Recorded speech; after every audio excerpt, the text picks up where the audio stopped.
do que ele foi denunciado pelo crime de tentativa de estupro, que foi o que aconteceu em primeiro lugar, homicídio 5 vezes, né, quintuplamente qualificado, ocultação de cadáver e furto, né, e furto, porque se apropriou dos bens da vítima logo após o cometimento desses crimes.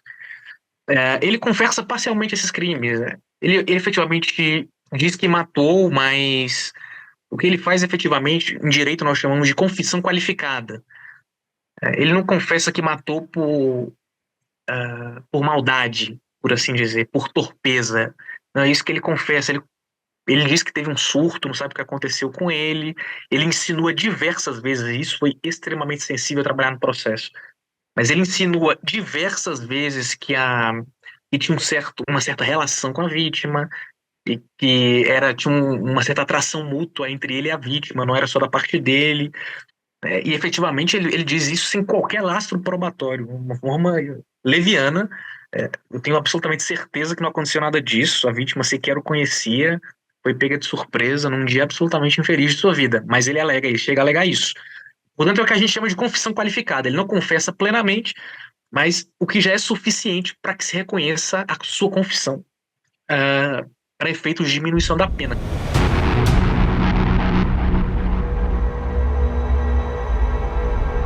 O caso de Geni é bem sugênero, porque ele alega que a primeira vez que eu tive entrevista com ele confessou o crime. Eu falei, pô, o que você fez? Eu matei a Letícia e a Geni. Eu falei, pô, beleza. O que mais que você fez?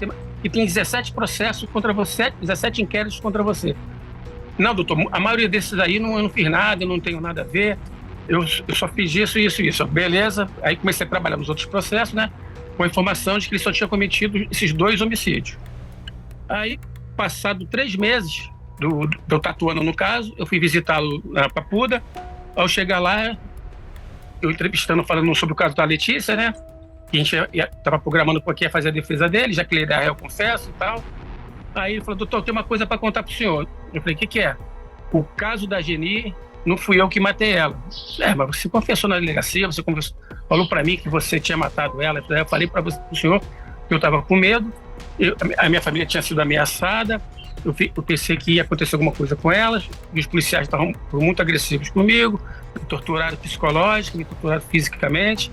Então, para livrar a cara da minha família, da minha mulher e da minha filha, eu confessei, mas não fui eu. Aí eu falei, tem certeza que você está falando? Tenho, não fui eu. Eu assumi, mas não fui eu. Aí eu comecei a procurar o caso, né, o que tinha nos autos, e realmente o que a gente apresenta nos autos não tem nada contra ele. Mas como tinha uma confissão, ou seja, ele confessou na delegacia, perante o delegado, que ele foi o autor do homicídio da Geni, então, através dessa confissão dele, foi levado para o tribunal. No tribunal, ele se retratou, ele disse que não foi ele, perante o juiz, ele falou que não foi. Mas, mesmo assim, durante o julgamento de plenário, tanto o assistente de acusação como o promotor sustentou que ele era o autor do homicídio da Geni, e em função dessa confissão, ou seja, que a confissão dele era verdadeira e que a retratação era mentirosa. E, infelizmente, os jurados assim entenderam, apesar da defesa ter demonstrado que não havia nenhuma prova de que ele estaria no dia e na hora do fato com a Geni, no caso, né? Mas, infelizmente, ele foi condenado. Uma das provas que foi ele foi o exame de corpo de delito, né?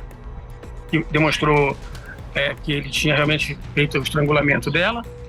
E o principal de tudo, que ele é que apontou aonde estava o corpo da Letícia. Ou seja, só quem cometeu o crime saberia onde estaria o corpo dela. Então, ele foi lá e levou os policiais até o corpo da Letícia. Eu me recordo, e para mim foi bem curioso, algumas peculiaridades desse crime, especialmente da Geni, que eu tive bem envolvida na apuração. Ele ele pega a Geni num ponto de ônibus, ali mata, oculta o corpo, vai em casa, aí ele toma café, deixa o carro e pega uma bicicleta, e ele volta para a cidade do Paranoá, onde ele a matou, e foi participar de um churrasco em família. Então ele passou a tarde inteira com familiares, então os familiares não acreditavam que ele teria sido o autor, porque quando a gente consegue dizer a data da morte, eles falam, não, nesse dia ele estava conosco, em um churrasco, e ele passou a tarde inteira em um churrasco acompanhado de familiares, e ninguém percebeu qualquer mudança de comportamento nele. Todas as vezes que eu tive a oportunidade de entrevistá-lo, de conversar com ele, de interrogá-lo por conta do crime, ele é sempre muito tranquilo. Você olha e fica se perguntando como? Absolutamente tranquilo. Ele foi casado 18 anos. A esposa dele não conseguia acreditar que ele fosse essa pessoa que saísse de casa, matasse e voltasse para casa. Então, até que todas as provas fossem reunidas para que ela se convencesse de que ele era o autor, porque ele em casa agia com maior tranquilidade. E outra curiosidade dessas oitivas, ele sempre recomendava a esposa e a filha, que ele tinha uma filha adolescente, elas estavam terminantemente proibidas de pegar transporte alternativo. Ele sabia o que fazia com as mulheres, a quem ele oferecia carona, então em casa ele proibia a esposa e as filhas de pegarem carona em qualquer que fosse o transporte alternativo. Eu sei que ele tinha essa filha e, por acaso, deu inclusive boas referências dele como pai, né? Durante a instrução processual, deu boas referências, estava bastante surpresa com os crimes que ele estava sendo acusado, inclusive ele era primário. Quando esse crime contra a Letícia vem à tona, ele não tem outra condenação criminal contra ele, como você bem relatou, já tinha 41 anos, ele não tinha outra condenação criminal. Agora nós sabemos que já havia praticado outros crimes.